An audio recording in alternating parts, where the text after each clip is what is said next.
श्रोता बंधु आसतु शुणिबा प्रभु श्री जगन्नाथ एवं भक्त बंधु महांतींकर एक सुंदर लीला कहानी। जाजपुर रे बंधु महांती नामक जड़े जगन्नाथ भक्त बास करुथिले। स्त्री दुई झियो एवं पुत्र को नहीं महांतींकर 5 जनर परिवार। भिक्षावृत्ति करी महांती बहु कष्टरे परिवार प्रतिपोषण करती। ताहा सत्वे जगन्नाथଙ୍କ स्मरण भजन करिबारे समय बितांती एवं अतिथि आसिले घरे जहा थाए सेथिरे तांकर सत्कार करिबारे केबे भी हेळा करती नाही। एहिपरि केते वर्ष परे राज्य रे दुर्भिक्ष पड़िला।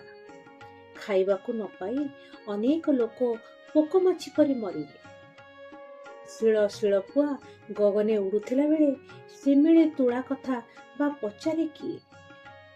संपन्न परिवारर लोक माने जीवन रक्षा पाई डहळ विखळ हेउथिला बेले भिक्षा करी कुटुंब पोषुथिबा महांतींक कथा कहण बा कहिब। पेज तोराणी मुंदे पाई पिलामानंकर विकल मा देखि पारुनथिला। दिने महांती 5-7 खंड गाँ बुली मुठाए चाउल मध्य पाई पारिले नाही।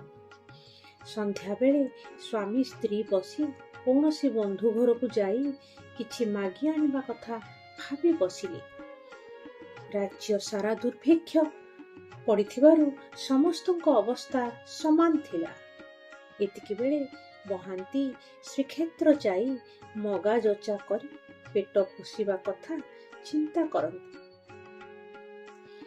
आउ तापरे दुई प्राणी पिलामानंकु धरी श्रीक्षेत्र अभिमुखे बाहरिले ओ 4 दिन परे पुरी रे पहुंचिले। उपास भोकरे 4 दिनर यात्रा परे सारा परिवार अक्लांत होई पड़िथिले।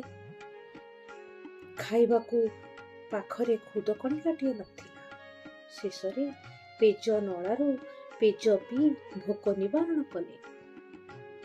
समस्ते पेज पी सेठारे सोई पड़िले, किंतु बंधु महांतींक आखि को निद न थाए।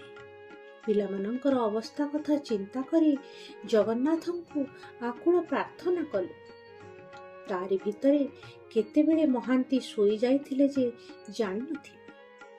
एणे बंधु महांतींक प्रार्थना रे रत्न सिंहासन थरी उठिला। महाप्रभु जगन्नाथ भंडार घरू रत्न थाली आनी सेथिरे 56 प्रकार व्यंजन रखी महांती सोईथिबा जागा को जाई बंधु बंधु बोली डाक छाड़िले। बंधु महांती प्रभुंक डाक सुनिले, किंतु किए काहेकि काहार बंधु को डाकुछि बोली चिंता करी महांती उत्तर देले नाही। ताहा देखि ठाकुर पुणी डाकिले। तापरे बंधु महांती उठी ब्राह्मण बेशरे आसीथिबा ठाकुरंक पाखकु गले एवं तांको ठारू खाद्य ग्रहण कले। खाद्य थाली को मझिरे रखी सारा परिवार आकंठ ग्रास करी तृप्त हेले। थालीटी धोई नहीं फेराइबा पाई जेते डाकिले मध्य केही सुनिले नाही। तेथिरे निराश होई ता परदिन फेराइबा पाई थालीटिकु कन्ना गुड़े पुणी सोईगले। ता परदिन पंडा माने रत्न थाली मंदिर रे न पाई थाली चोरी गला बोली मंदिर रे प्रचार करदेले। सेवक माने मंदिर भीतर एवं बाहर खोजिला बेले महांतींक पाखरे कन्ना गुड़ा होई थाली थिबार देखिले। कर्मचारी माने बंधु महांतींकर कौनसी कथा न सुनी तांकु बंदी घरे बंदी करी रखिले। बंधु महांती पुणी जगन्नाथंकु प्रार्थना कले एवं विकल होई समस्त कथा जणाइले। जगन्नाथ तो समस्त कार्यर कर्ता, तांकु को कथा बा अजणा। से मने मने चिंता कले, बंधु मो अति श्रद्धा मनी आसी जे थिला मो भुवनी, ताकु भोजन मुही देली तो बाप गंठी की नासिली। से रत्न थाली गोटी मोर थिला से बंधुर पासर, ताहाकु चोर दोष देई धइले तोर लोक जाई। ନିବିଡ଼େ ବାନ୍ଧି ପକାଇଲେ, ଅନେକ ମାଡ଼ ହିଁ ମାଇଲେ, ଚରଣୀ ସାଙ୍କୁଳି ଲଗାଇ ରଖିଲେ ବନ୍ଦୀ ଘରେ ନେଇ। ତା ଦେଖି କୁଟୁମ୍ବ ସଙ୍କଳ, କେ କହୁ ତାହାଙ୍କ ବିକଳ। ତକ୍ଷଣେ ଗରୁଡ଼ ଆରୋହୀ ଗଗନ ମାର୍ଗେ ଉଡ଼ିଯାଇ, ବିଜେ ଖୋରଧା ରଥିପୁରେ ପ୍ରତାପ ରୁଦ୍ରର ମନ୍ଦିରେ।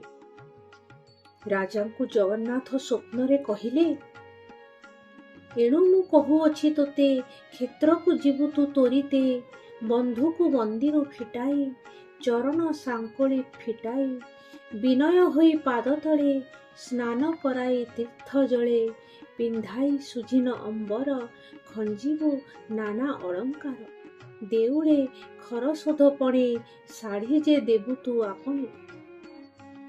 ତା ପରଦିନ ଗଜପତି ଶ୍ରୀକ୍ଷେତ୍ର ଯାଇ ବନ୍ଧୁ ମହାନ୍ତିଙ୍କ ପାଖରେ କ୍ଷମା ପ୍ରାର୍ଥନା କଲେ ଏବଂ ତାଙ୍କୁ ରହିବା ପାଇଁ ଏକ ଘର ଯୋଗାଇ ଦେଲେ ଓ ଶ୍ରୀମନ୍ଦିରରେ ତାଙ୍କୁ ଜଣେ ସେବାୟତ ରୂପେ ନିଯୁକ୍ତି ଦେଲେ।